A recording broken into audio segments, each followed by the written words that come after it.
ना कोई राजा ना कोई तानाशाह, भारत को चलाता है एक ही किताब, संविधान। 1947 में आज़ादी के बाद भारत को एक मजबूत सिस्टम चाहिए था। तभी डॉक्टर भीमराव अंबेडकर और उनकी टीम ने मिलकर बनाया भारत का संविधान।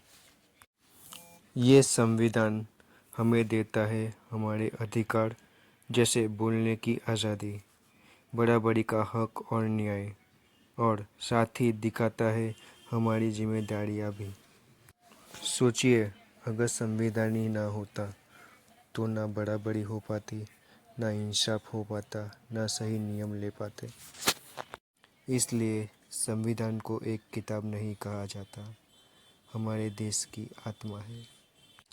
अभी संविधान को समझने के लिए हम आगे बढ़ते हैं। बहुत अच्छा प्रश्न। आप भारतीय संविधान का अनुच्छेद 31, आर्टिकल 31 समझना चाहते हैं। चलिए इसे मैं आपको कहानी के रूप में गहराई से समझाता हूँ। अनुच्छेद 31 क्या था? अनुच्छेद 31 मूल रूप से नागरिकों को संपत्ति का अधिकार, राइट टू प्रॉपर्टी, देता था।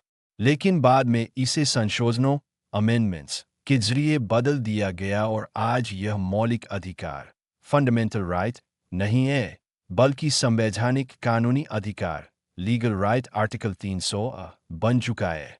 कहानी आधारित व्याख्या। मान लीजिए, कहानी किसान रामलाल और सरकार की योजना। गांव में एक किसान था रामलाल। उसके पास पीढ़ियों से मिली खेती की जमीन थी। वहीं सरकार ने गांव में एक बड़ा बांध बनाने की योजना बनाई ताकि पानी से पूरे जिले को फायदा मिले। अब समस्या आई। बांध बनाने के लिए रामलाल और कई किसानों की जमीन लेनी पड़ती। रामलाल चिंतित हो गया। क्या सरकार मेरी जमीन जबरदस्ती ले लेगी? क्या मुझे कुछ मिलेगा भी? अनुच्छेद 31 का रोल। संविधान का अनुच्छेद 31 कहता था, सरकार जनहित, पब्लिक पर्पस के लिए किसी की संपत्ति ले सकती है, लेकिन बिना मुआवजे, कॉम्पेंसेशन के नहीं ले सकती।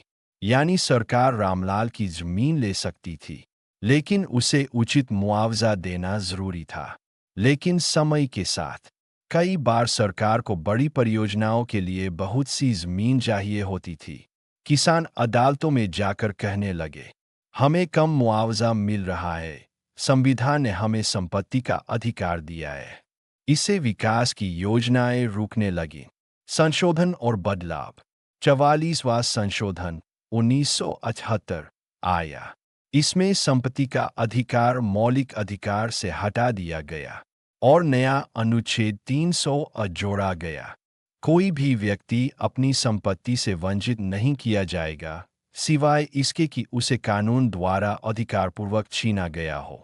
यानी अब संपत्ति रखना फंडामेंटल राइट नहीं रहा, बल्कि सिर्फ लीगल राइट है। कहानी का क्लाइमैक्स। रामलाल की जमीन सरकार ने ली। उसे कुछ मुआवजा दिया गया, लेकिन उतना नहीं जितना वह चाहता था। वह अदालत गया। अदालत ने कहा, रामलाल, पहले अनुच्छेद 31 के समय तुम्हारे पास मौलिक अधिकार था, लेकिन अब अनुच्छेद 300 में तुम्हें सिर्फ यह गारंटी है कि सरकार कानून के अनुसार ही जमीन लेगी। मुआवजा कितना होगा, यह संसद राज्य सरकार के बनाए कानून पर निर्भर करेगा। रामलाल समझ गया। अब उसका अधिकार पहले जैसा मजबूत नहीं रहा। सारांश, समरी। अनुच्छेद 31 मूल संविधान में संपत्ति का अधिकार मौलिक अधिकार था। सरकार केवल जनहित में संपत्ति ले सकती थी और मुआवजा देना अनिवार्य था। 44वां संशोधन 1978 के बाद अनुच्छेद 31 हट गया। नया अनुच्छेद 300 आया। अब संपत्ति का अधिकार कानूनी अधिकार है, मौलिक अधिकार नहीं। मतलब, पहले रामलाल अपने खेत की रक्षा संविधान से कर सकता था। अब वह केवल कानून, लैंड एक्विजिशन एक्ट आदि के सहारे ही सुरक्षा पा सकता है। इंडियन कॉन्स्टिट्यूशन के आगे के अध्याय को सुनने के लिए बने रहिए इस चैनल्स पे। सब्सक्राइब कीजिए, लाइक कीजिए, शेयर कीजिए।